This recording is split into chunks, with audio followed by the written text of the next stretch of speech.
For the 18th. I am going to ask Regional Clerk Will Short to perform the roll call. Will. Thank you, Chair Harris. Chair Redmond. Present. Councillor Craig. Councillor Deutschman. Present. Councillor Erb. Councillor Foxton. Present. Chair Harris. Present. Councillor Huenick. She's here. She's here. Councillor James. Present. Councillor Liggett. She's here. Councillor McCabe. Councillor Nowak. Councillor Solonen. Okay. Councillor Shantz. She's here. Councillor Verbanovic. Councillor Williams. Present. And Councillor Wolf. Thank you, Chair. I would like to acknowledge the land on which we gather today is the traditional territory of the Haudenosaunee, Anishinaabe, and Neutral people. We acknowledge the enduring presence of the Indigenous people with whom we share this land today, their achievements and their contributions to our community. Are there any declarations of pecuniary interest? Seeing none, we will now proceed with the delegations as listed on the agenda. That being said, I would like to call upon Nate Whalen from Cambridge. Nate, good evening. Great seeing you here tonight, and you've got 5 minutes.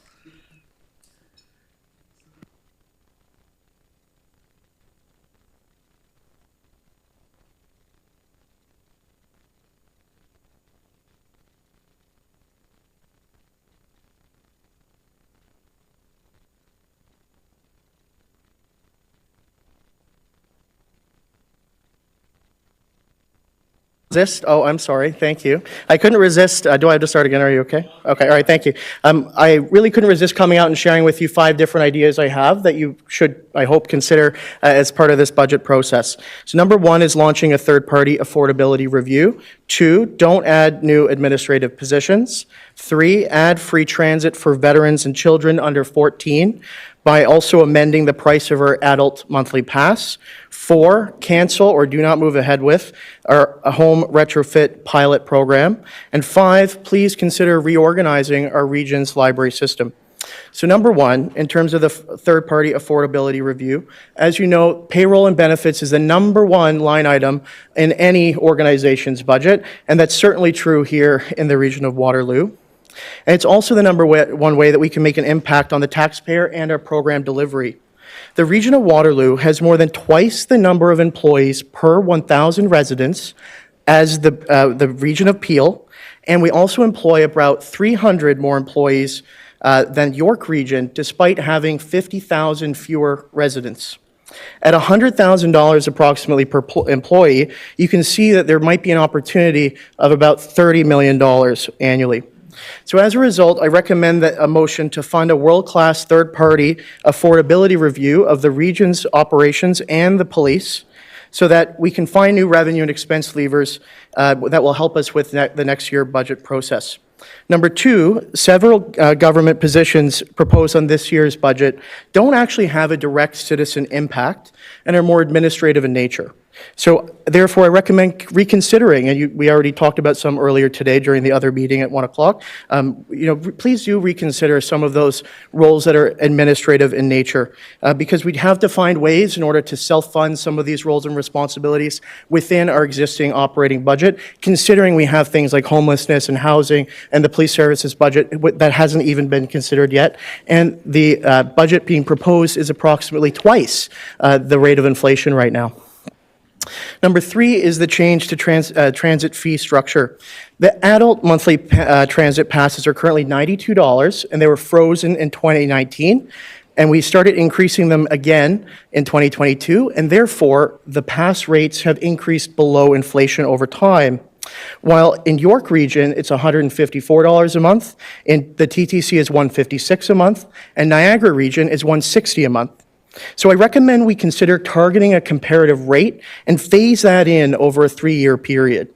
So by doing that, increasing the fee this year by $25 instead of $4 will bring it from $92 to $117.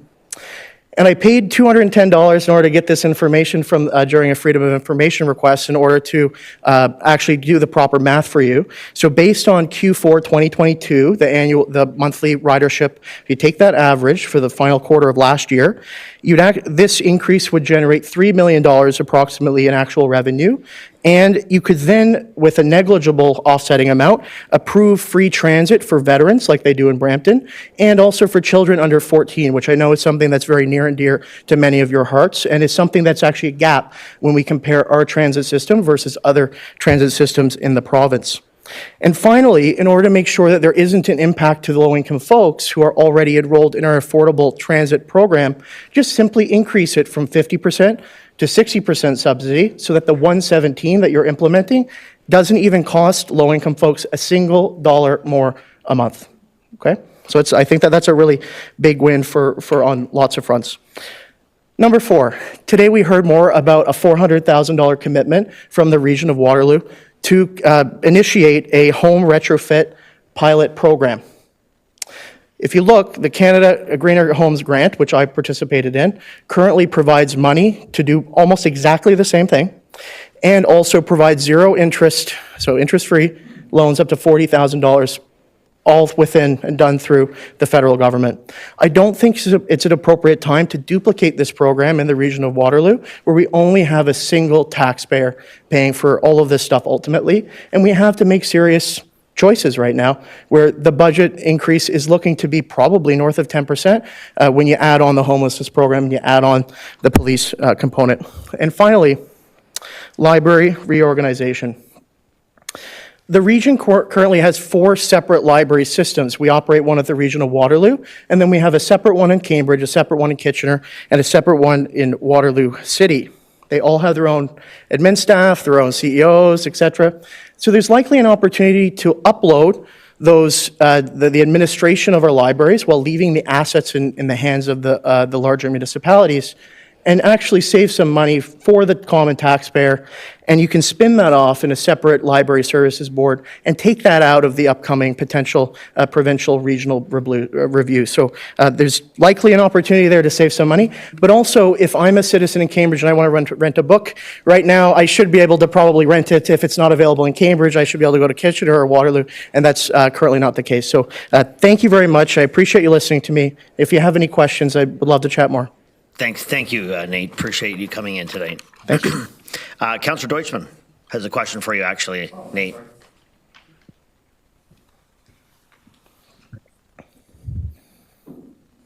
Yeah, Mr. Whalen, I can't tell if he's there. I can't see him on the screen. Yeah, he's here.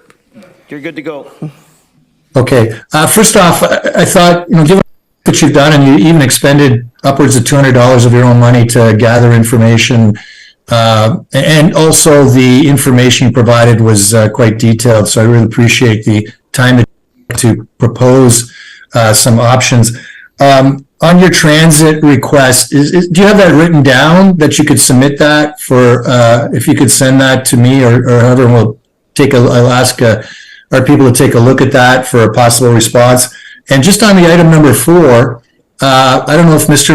Regier could comment on, sorry, these aren't really questions of you, Nate, my apologies, but on the duplicate programming, is that what Mr. Regier is seeing as well, that it's a potential duplicate, or is it different than, just to clarify this for Mr. Whalen? Mm-hmm. Through you, Chair Harris, there are significant differences between the proposed retrofit program and the one currently run through the Canada Green Homes Loan Program. Most notably, the role of the existing utilities in the administration of the program, the energy coach feature of the program that the retrofit program will offer, the performance for the potential for performance bonuses for meeting greenhouse gas targets and so on. So there's a variety of differences which distinguish this program. We're happy to circulate some of those differences to council for your information. Okay, thank you, Mr. Regier. So, Mr. Whalen, just send me that option number 3, and we'll get back to you on that. Thank you very much. Thanks for your time. Thanks, Mr. Whalen. I'll call upon Shirley Medill, the Executive Director, Kitchener-Waterloo Art Gallery. Shirley, you've got 5 minutes. Welcome. Good evening. And we're on. So first of all, Chair Redmond and all councillors, on behalf of the board and staff at the Kitchener-Waterloo Art Gallery, I really am grateful that we have this opportunity to make this presentation. I the board members are with us virtually, okay?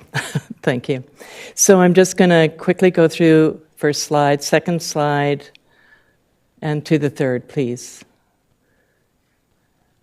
So I thought I would start here with the gallery because many or some of you may not be familiar with our history. We were founded in 1956 by a group of people from the business, education, and arts communities. And our first gallery was actually this bicycle shed that's right beside or behind Kitchener Collegiate Institute. Next slide. The first exhibition was pretty ambitious. It was an exhibition of Tom Thompson's work. It was opened by the group of 7 artists who's in the middle, A.Y. Jackson, and right next to him, Gerald Eastman was the first chair, and John Shaw was the first curator. So we're over 66 years old. Next slide. We've come a long way. We're still ambitious.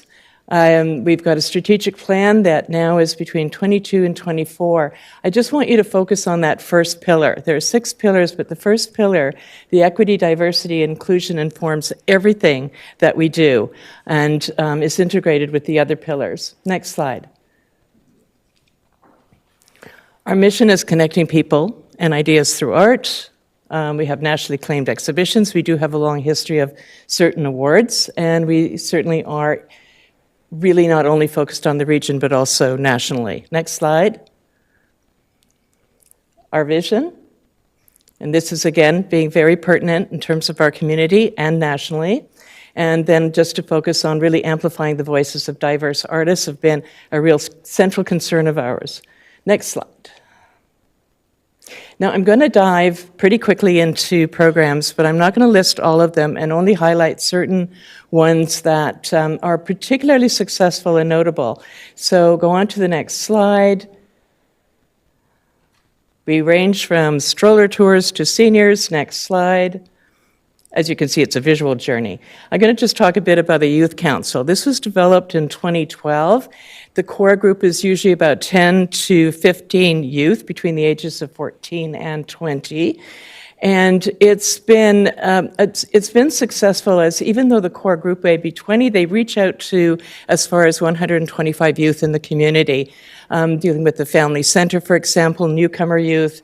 And what often happens is that I would say the graduates, for example, of this youth council often come back and work at the gallery. And currently we have Isaac Azela, who is actually going to lead the youth council for this coming year.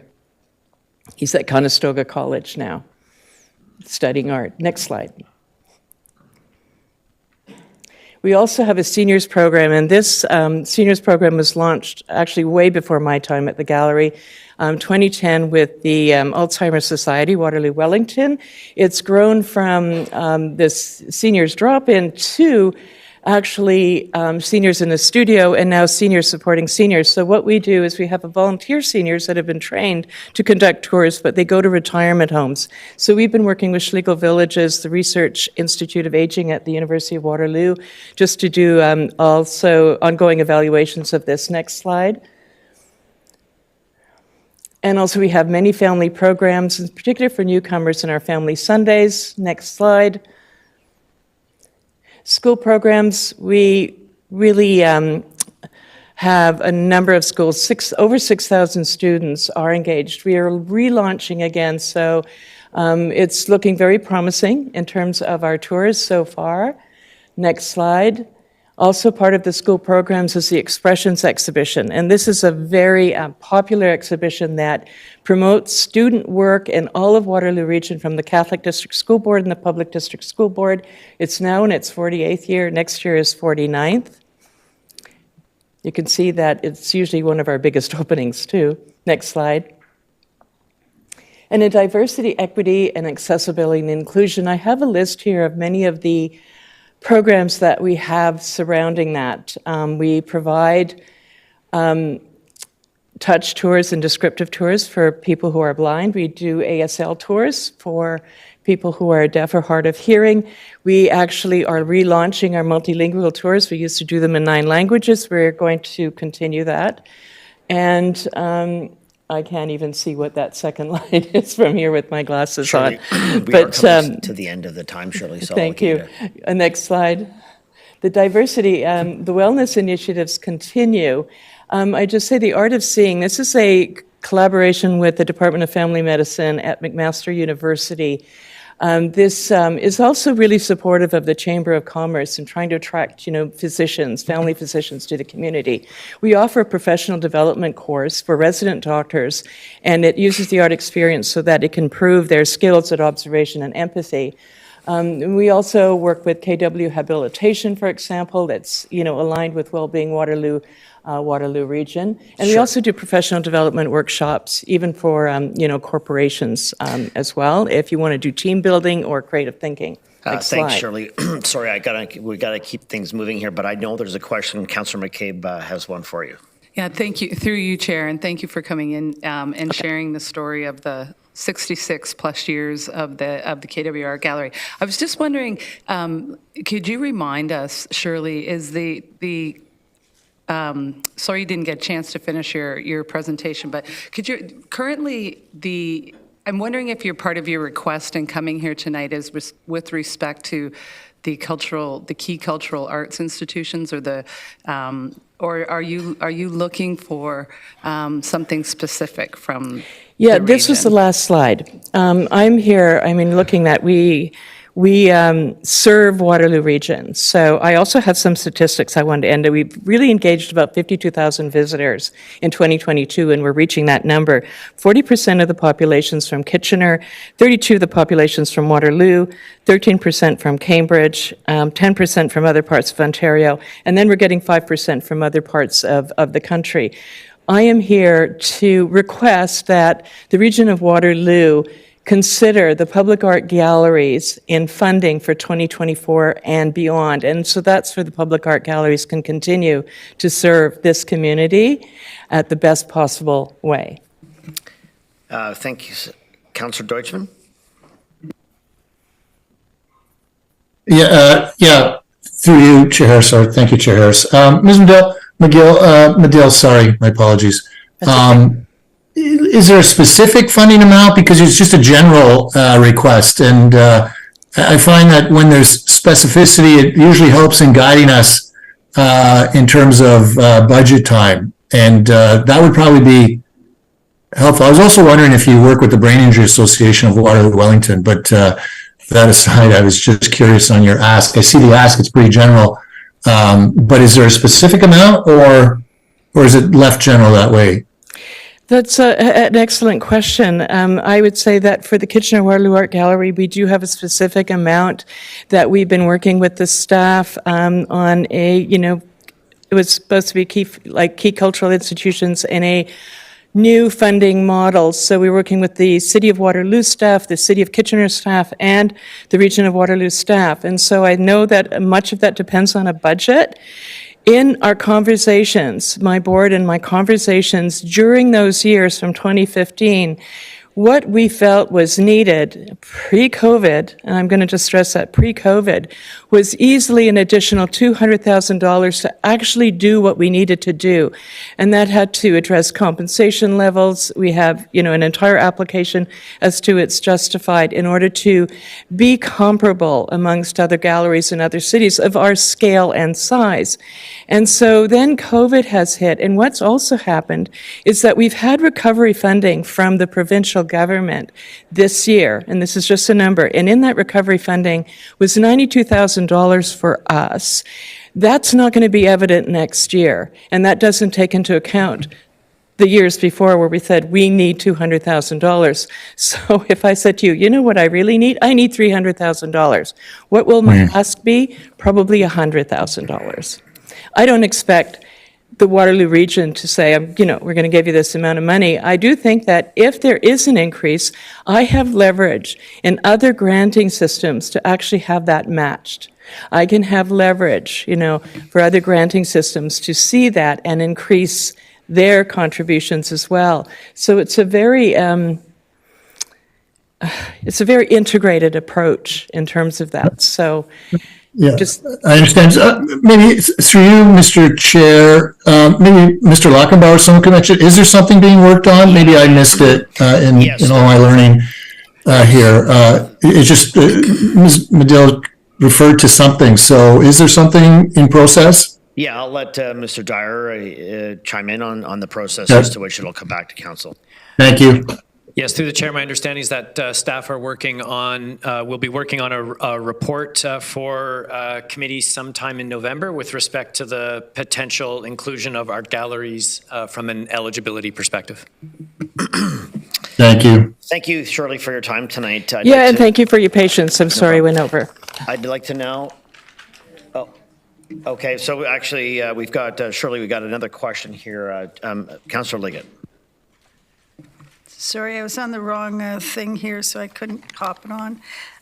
Thank you for your presentation. It was extremely well done visually, but can you tell me what you're doing to reach out to the rest of the region, like Cambridge and the townships, because you're still calling yourself the KW Gallery. So are you going to change to become more inclusive of everybody else in the region?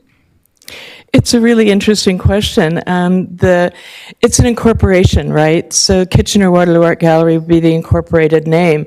So I really can't answer whether we would change that name because the other townships, like we think about Waterloo Region.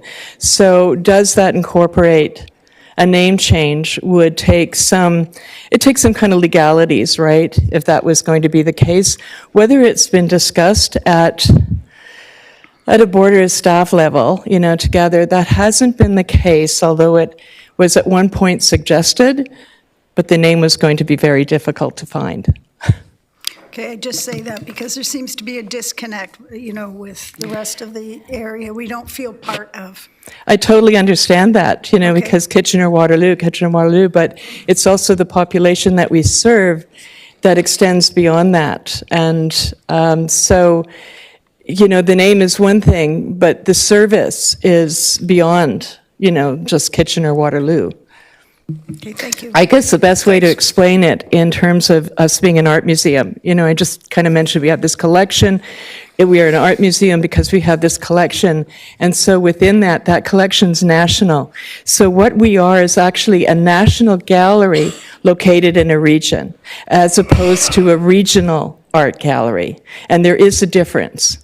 Okay, thank you. Thanks, Shirley. I would like to call up Denis Longchamp, Executive Director, Canadian Clay and Glass Gallery. Denis, you've got 5 minutes. Thanks so much. Good evening, and thank you for the opportunity to come and present. I'll just wait for the slide. So I'm here, I'm going to say it at the beginning so that I don't get cut off at the end, to request the inclusion of the art galleries in the 2024 Key Cultural Institution funding and beyond. So next slide, please. We are a national museum, the only one in Canada dedicated to ceramics, glass, enamel arts, and we open in our actual building, an architectural award-winning building in June 1993. The discussion started in 1982 with Anne Roberts as the leader to bring this institution here in Waterloo. So we are 30 years old and 40 into planning. Next slide. Our rotating exhibitions, permanent and study collection and library are crucial for art sector and important for artists, academics, and aficionados. Additionally, our shop is also a revenue stream for artists, many of whom lives here in the region of Waterloo. Next slide. We have been recognized numerous times over the past few years for the excellence of our work, including by the Ontario Museum Association, Excellence in Publication for the catalog exhibition Public Art and Glass in 2021. Next slide. And the Ontario Museum Association, again, honorable mention for an exhibition, Disruption, on diversity, equity, and inclusion, presenting the work of 4 artists of color in 2021. Next slide. Canadian Museum Association gave us an honorable mention for our program's Community Garden in 2022. Next slide. And I was humbled and honored to receive in 2020 the John and Barbara Matter Award of Lifetime Achievement from Craft Ontario, as well as the Canadian Museum Association Barbara Tyler Award in Museum Leadership in 2023. Next slide, please. So, whoops. So we do have educational program and community outreach. We do have 12 different streams of programming that we do. I would like to maybe bring your attention to a few. Gather at the Gallery, for example, is a program specifically designed for seniors who come twice a month at the gallery, the second Thursday and the fourth Thursday. The first Thursday is for a lecture or a tour of the gallery. The second one is for an hands-on experience at low cost. We also have residencies for BIPOC emerging artists that is supported by the TD Group. And we also do sharing experience where we invite community groups to come and talk to us about the issues that they encounter living here in the region of Waterloo while doing a clay project. And eventually we do present the work that they do in an exhibition so that we can share their experience with the community at large. Next slide. We do programs that are a little bit out of the regular streams, including Creative Connections, where we paired high school students with patients suffering of dementia and their caregiver and bring them together to work towards a project and an exhibition, teaching empathy and compassion to the high school students and taking out of the residents the patients and their caregiver. Next slide. We do also address and provide opportunity to diverse group within our community through artist talk, roundtable discussion, and conference. Next slide. We did a program called A Place at the Table to look at the situation of diversity, equity, and inclusion in Canada and invited 27 personalities to come and decorate a plate, illustrating their vision on diversity, equity, and inclusion in Canada. And then we left a place at the table for all visitors to respond. Over 300 cards were left at the gallery. Next slide. About 40 seconds left, thanks. Yeah, I saw that. What's been happening since the pandemic? We got 24,300 visitors in 2022-2023, which was a 25% increase from pre-COVID numbers. Next slide. Oh, and the division, you can see it's pretty much equal between Waterloo, Kitchener, the rest of the region, and outside the province. It's almost 25% everywhere. Next slides.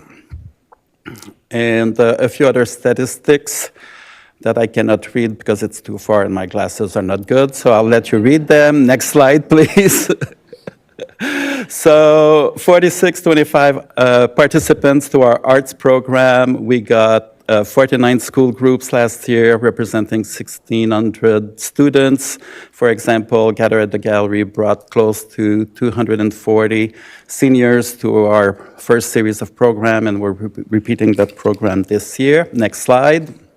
Denny, we're going to need to wrap it up. So you've got two quotes there, and I will let you read them because I'm out of time. Next slides. So a big increase in participation. Maybe the most recent one is Lumen. Last year we had 500 visitors. This year we had 1,650 visitors from all over the region. And next slides, which I think is the last one. We're asking for inclusion in KCI funding because we are recognized as a key cultural institution, and so is KWAG, and we would like to be included in the next funding budget. Thank you. Thank you very much. I don't see any questions, so thank you for your present, pardon me. Oh, okay, Councillor Foxon. I don't need that. I just want to thank you. I was just reading on, you run a good ship.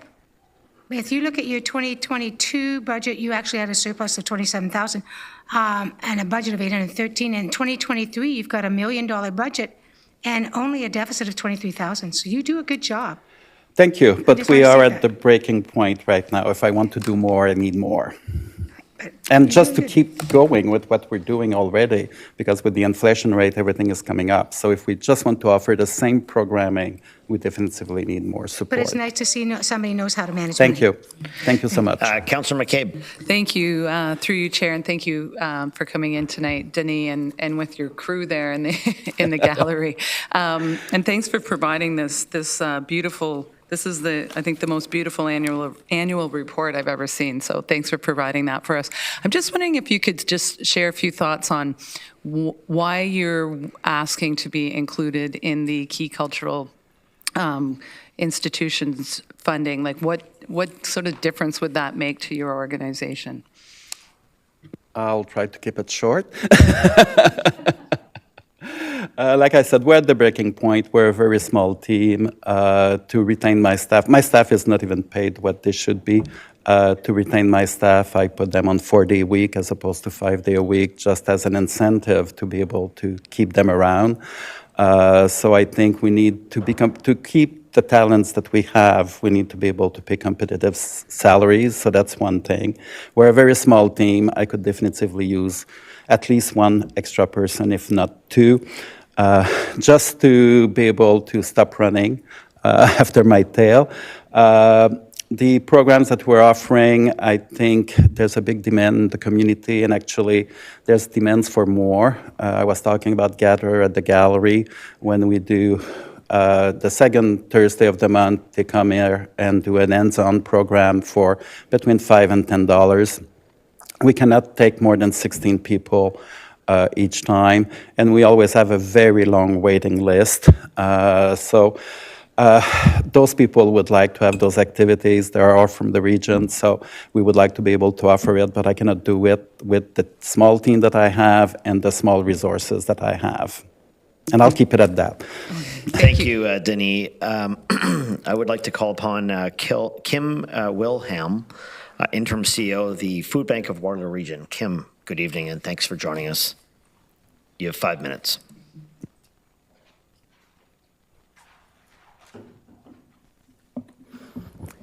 Thank you.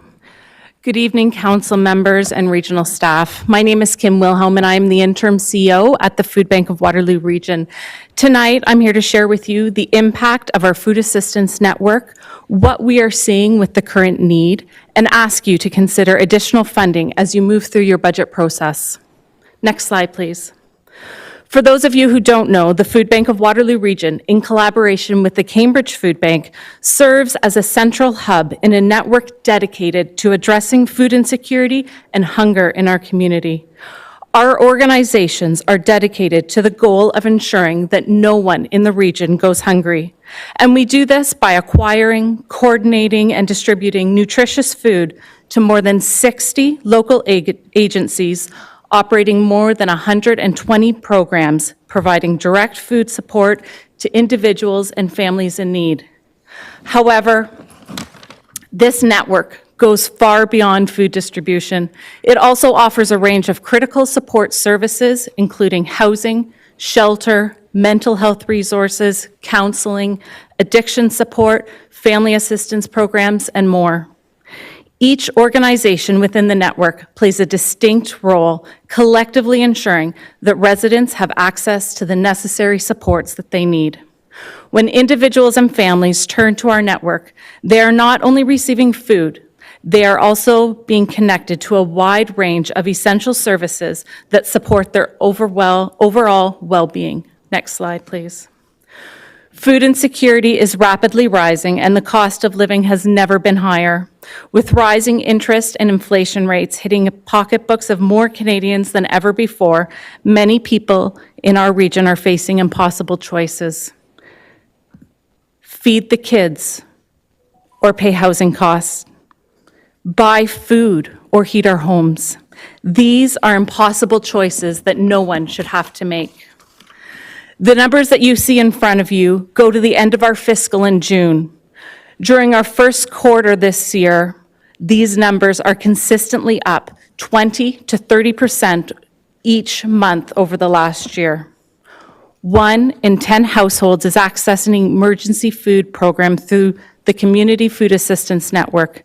That number was 1 in 14 in 2022 and 1 in 20 in 2021. This upward trend indicates a worsening food insecurity situation and underscores the urgent need for continued support and intervention to address the underlying issues contributing to this problem. Next slide. As a community and a network, we are in crisis. We are seeing our highest numbers in our nearly 40-year history. Wages have not kept pace with the rising cost of essential expenses like food, fuel, rent, and housing payments. Over the last 5 years, visits within the network have increased 136%, with a 91% increase in unique individuals accessing food assistance. Next slide, please. While the Food Bank of Waterloo Region is primarily funded by our community, financial support from the Region of Waterloo is significant in the operations of our network. The region's current funding of food insecurity programs amounts to $744,000, which is shared with programs in each city and township in Waterloo Region. This funding is an essential and consistent part of the annual budgets of these programs. When I look back to 2017-18, funding received from the region worked out to $3.75 per visit for staffing and infrastructure. If funding kept pace with the number of visits we are seeing now, that number would be 1.6 million. 1 minute, Kim. Increased funding from the regional government is a critical component of sustaining and enhancing the work of organizations within the network. It reflects a commitment to the welfare of the community and can have a lasting impact on reducing food insecurity and promoting the overall well-being of residents in Waterloo Region. As we look ahead, we expect increases in the need for food assistance to continue for the next 3 to 5 years. We are actively exploring opportunities within the network to better support individuals who are accessing food assistance to ensure that people in our communities receive the support that they need. Thank you for your time today and for your continued support of our network. I also want to thank the residents of Waterloo Region for their unwavering support of this important work. And finally, thank you to the staff and volunteers in the network for their passion and dedication to ensuring no one in our region goes hungry. Thank you. Great. Thank you much, Kim. Councillor Deutschman. Yeah, thank you, Chair Harris. Yeah, Ms. Wilhelm, thank you for your passion and dedication too, because I mean, you are, a crusader and working tirelessly and showing boundless energy. And I can only imagine what that's doing with respect to you, your family, and everything else, the commitment that you're making. So thank you for all that you do. But I just want to just mention, I didn't hear this stat. Maybe you had said it and I missed it. I know when I made a donation, I got an email back saying this fed X number of families. And could you just tell what the number is and in terms of feeding a family or what have you? So for every $1 donation, it provides 2 meals to a hungry individual in our community. Yeah, okay, and I thought that was very interesting. It shows how social services are able to turn $1 and make it worth so much more, because who could feed anyone for $1? Now, I just want to check with staff, and maybe Mr. Dyer could answer. There's an ask there, but is something currently being worked on to look at increasing the amount that's currently provided? Just wanted to know. Mr. Dyer? Oh, Mr. Sweeney. Okay, sorry. No, that's okay. Through you, Chair. Councillor Deutschman, so the funding for the food bank that Ms. Wilhelm has referenced is included in our discretionary benefits line item. And at the moment, we don't have a provision coming forward that would increase that line item. Okay, thank you for that information. You may. Councillor. Thank you, Mr. Chair. Thanks, Kim, for the presentation and for the work that you're doing. With the increase, and I think the figure was 91% unique. I'm just interested, where is this increase coming from in the community? Is it families? Is it single persons? Yeah, that's a great question. Thank you for asking. I can tell you that about 37% of those who we're providing food to on an annual basis are on government supports. About 35% are under the age of 18. But I'll tell you one other thing that really keeps me up at night, and that's the number of new households that are accessing service each and every month. Last month, in the month of September alone, we had 1,100 new individuals access food assistance who have never had to access food assistance before. And when we're talking with families and individuals at the program level, there's no single reason why somebody's accessing food assistance. Obviously, the cost of living is affecting all of us at great lengths, and it's forcing people to come and access assistance for the very first time. And if we continue to see increases like that, month over month, we're going to be dealing with even a greater problem than what we're dealing with now. Okay. A second question, if I may. You said some of the increased funding that you're after would be used for wraparound support services for your community partners. Mm-hmm. Can you explain how that would be, what that partnership would look like? Definitely. So what happens right now is the funding that comes into the Food Bank of Waterloo Region is actually dispersed out to our community partners. And we work with partners that are serving the largest individuals in our community and have more of a region focus. And we're doing a review right now to make sure that there's no other programs that might have been increased significantly during the pandemic, but ultimately that funding is helping to support staffing and infrastructure at the program level to run their food programming. Okay, thank you. Councillor James. Thank you, through you, Chair Harris. Thank you, Kim, for coming in today. I had a tour of the facilities a while ago, and I recognize that there's an increase, and I'm very concerned about that number of 35% of youth under the age of 18. Mm-hmm. It's indicative of a bigger systemic issue as well. I do have a question, though, just to kind of contextualize this. How much food do you currently have? How long would that last that you have in your facilities today? If we were to close our doors tonight, we would probably get about 2.5 months out of the inventory that we have on hand. And I can say that wouldn't necessarily have the variety that we would hope to serve long term. Okay, and just to clarify, in types of the types of food that you are providing in terms of various ethnic groups, are you seeing an increase, and do you have capacity to meet the demographics of food and all of the cultural Yes, we are working very hard with the programs to ensure that we have a diverse food variety on hand at all times. It can be challenging the day of a program because we don't always know who's going to walk through the door. But we're constantly reviewing those numbers to make sure that next week then we're able to ensure that we have more food on hand. Thank you. Councillor McCabe. Thank you. Just for a clarification, you said in your presentation that you serve every city and every township. Because I know there's a food bank in Cambridge as well. So does that include Cambridge as well in your distribution network? It definitely does, yes. Thank you, Kim, for your time tonight. I'll now call on Jeff Schwartz from Kitchener. Jeff, you've got 5 minutes. Good evening.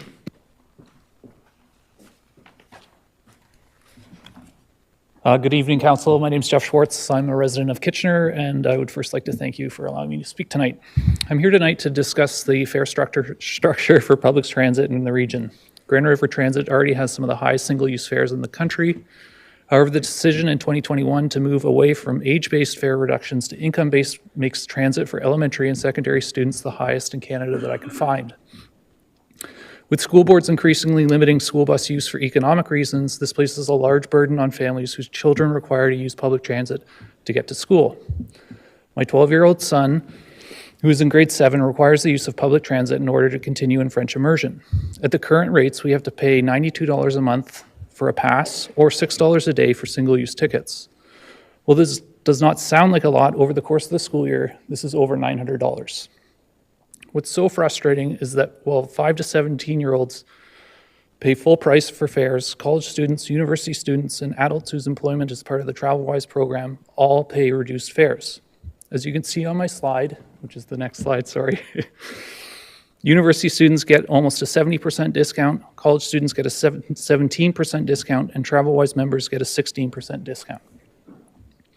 We as a community should be doing everything possible to increase ridership, to lessen our environmental impact, and reduce the number of cars on the road. The decision to charge children full price is having a negative impact on ridership. I know many families who simply drive their kids to school because they say transit is too expensive.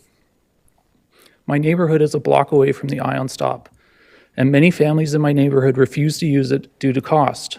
For a family of 4 to ride, it costs $23.84 for a return trip with an Easy Go card and $30 without it.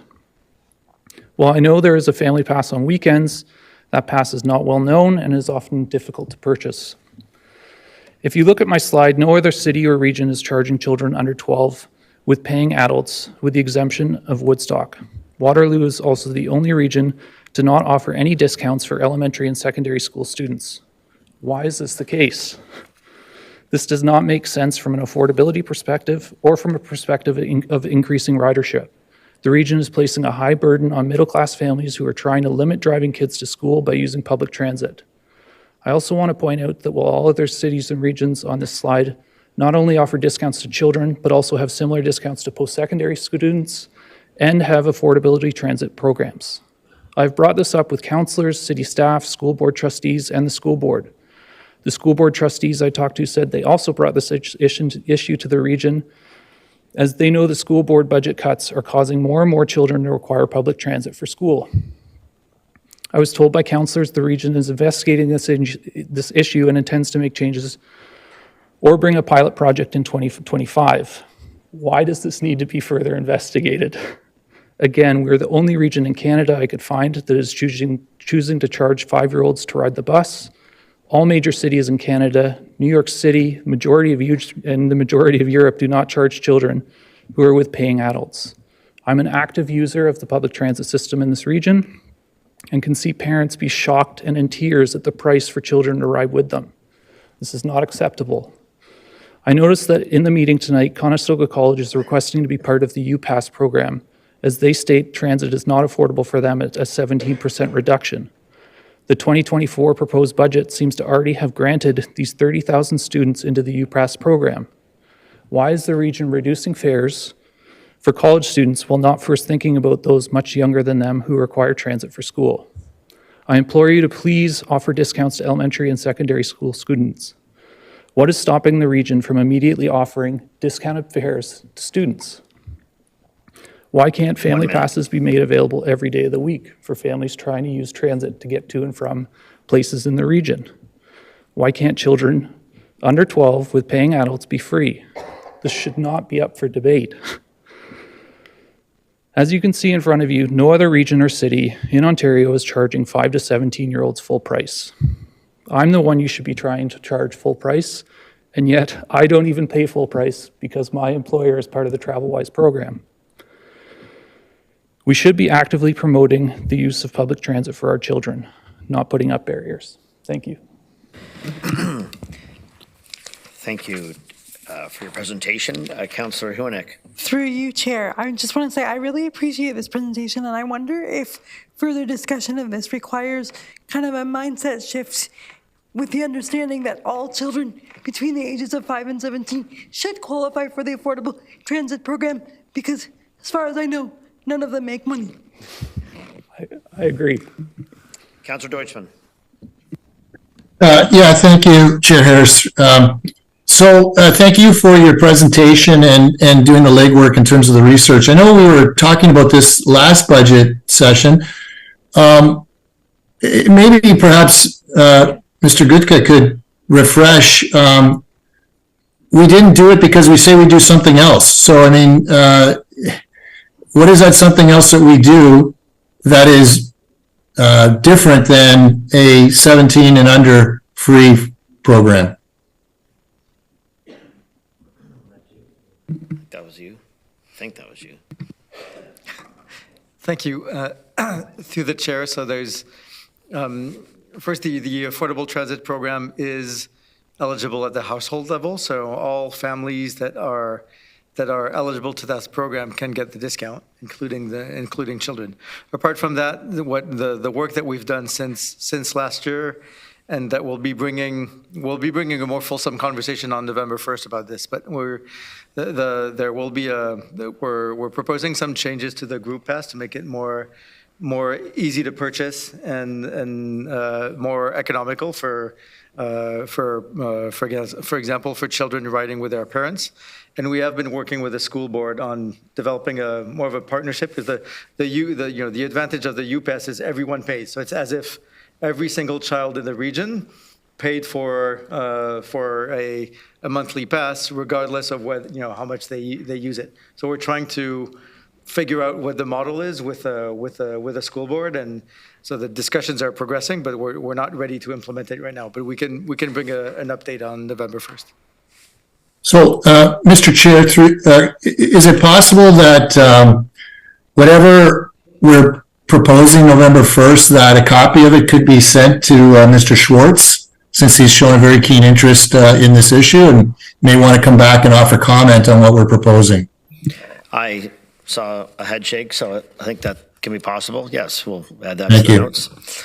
Thank you, Mr. Schwartz. Thank you. Oh, Councilor McCabe. Yeah, thank you, through you, Chair. Just quickly, I just wanted made sure that you know, absolutely, I agree, and we've been talking about this. I agree with the premise of your direction, and I agree that kids between 15 and 17 probably should be free.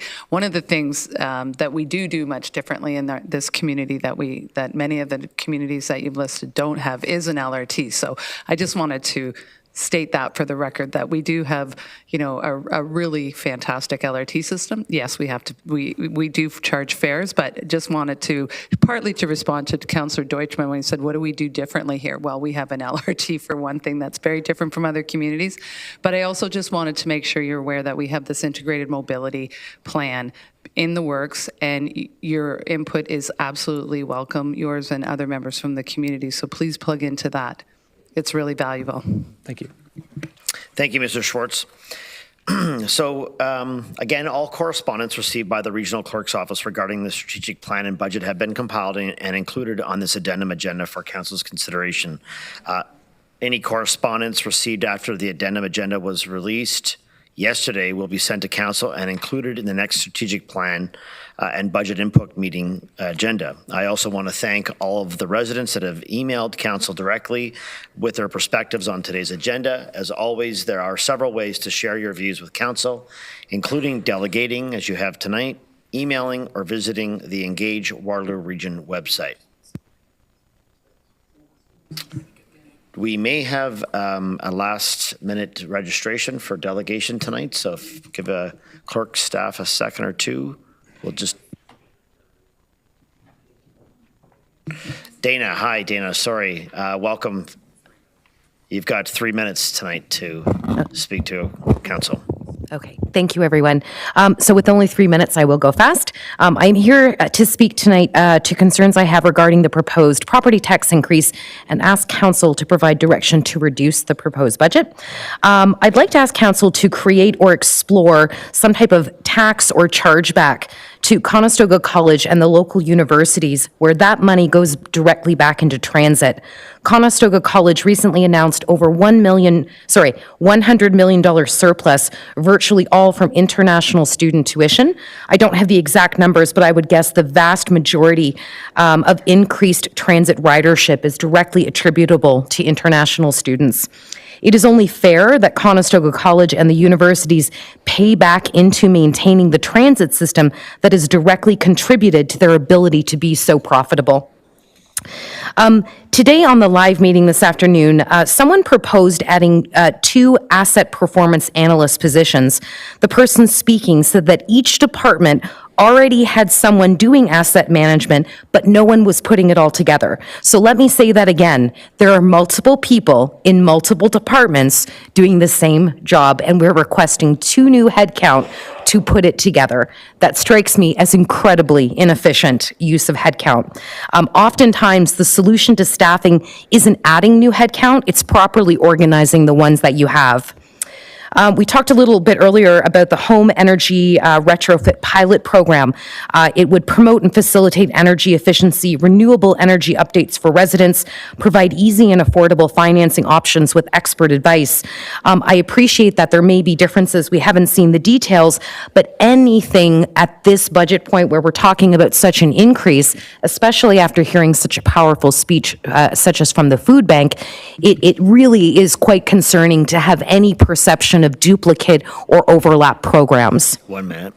Somewhere along the way, regional council and departments have expanded their scope into advocacy, outreach, and driving agenda, resulting in huge cost to the taxpayer, and I would argue is an overstep of government mandate.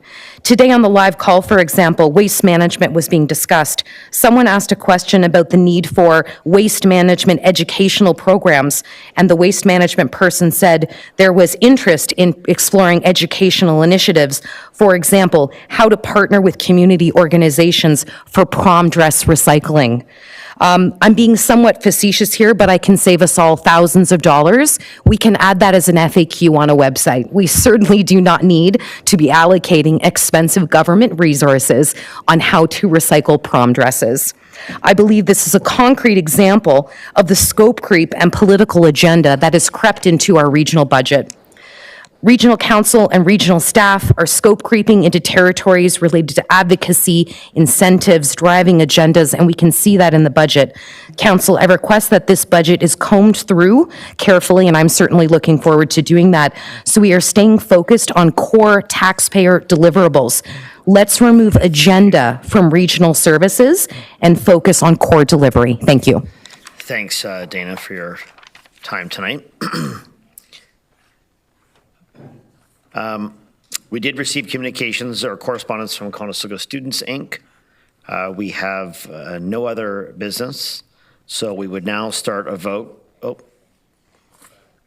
Oh, sorry, I'm going to advise. So we're going actually back. We have 3 notices of motion that we're going to deal with tonight still. So we'll get that done, but now we're going to adjourn this meeting to go back. Do we not need to adjourn this particular meeting and go back to the run that we had in place? Okay, so we're going to start a vote to adjourn the strategic planning and budget public input meeting. Is there a mover? Councillor Foxon, and the seconder, Councillor Hunick. So please vote to adjourn. And then we will go back to the previous meeting. We'll take a few minutes in between.